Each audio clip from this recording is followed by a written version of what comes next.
Hello, my name is Kamir, and in this tutorial I want to use interface element for the longitudinal bar in the bottom. In previous example I used embedded cable for bar in the bottom, as you can see. This time I want to remove this element in bar in the bottom. I just delete selected row, okay, and then I'm going to remove unused elements and points because I removed one element. Okay, it will refresh the model.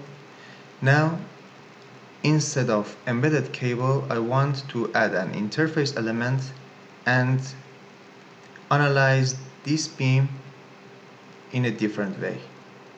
Now I'm going back to mesh. We had bar in the bottom. We had two options in the bottom of the mesh panel. The first one is keep duplicate nodes and generate interface elements. By checking this item, the application will generate the interface elements automatically, and by keeping the second options, auto mesh, the mesh will be generated automatically for the bar. I will generate the mesh. Now the mesh is generated, and now I'm adding it to the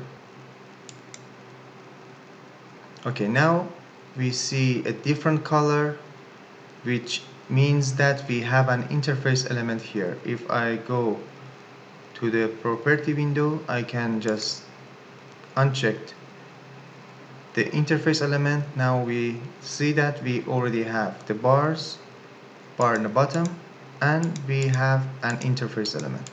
Now we move to FEMIX tab, and in the properties window we see that we have two new parts. The first one is bar in the bottom, and the second one named as interface element. We need to modify the properties of these two new parts. I choose the first one, edit select, it's bar in the bottom. I want to use frame 2D for the element type because this time it's not an embedded cable. The material type for frame 2D need to be linear isotropic, and the material name is GFRP bar, we already added before. And the geometry type for frame 2D will be cross section 2D. And the geometry name, we need to add a new geometry name. For frame 2D cross section, first we need to select a name, bar 3T18. We need to enter the cross section area. The cross section area was 763. D is the shear factor. I enter 0.9. The next one is moment of inertia. The moment of inertia for the circle is PR4/4, and we have three different bars, so I multiply it by 3. It will be 15,459. And F is the cross section height, and only will be used for differential temperature, but I just enter the diameter of the rebar. Okay, now we have the cross section, and we can select this cross section. And for frame 2D, the integration type and name is none. Okay. And for the interface elements, it's an interface element 2D, it's line 2D.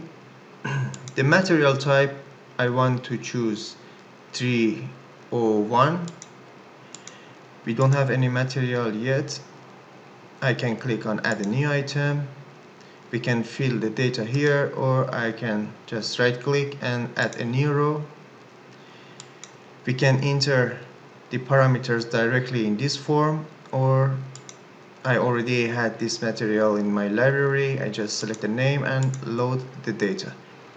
And OK. And OK. The next item is geometry type is laminate thickness, which is already the perimeter of the rebars. I need to add the new geometry name. I name it as perimeter. We had 3 rebars with the diameter of 18. So we need to multiply 3 by the diameter of 1 bar, and the result will be 169.65, and OK. The integration type for the interface element is recommended to be Gauss-Lobato, and the integration name, we need to add a new integration name, add a new row. It is an interface element line. OK. OK. Done. Now we save the model and run the analysis.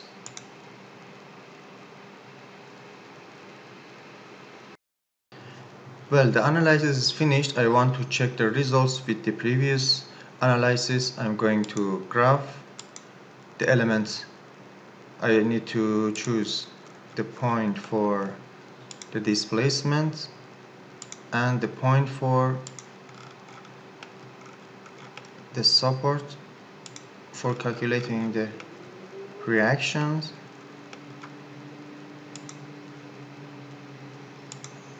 Okay, I will check again.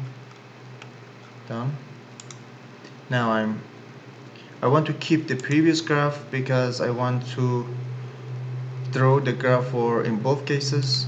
I will plot. Now we have the load deflection curve. I want to open my previous model, and I'm going to draw the same graph again. Okay, thank you for your attention.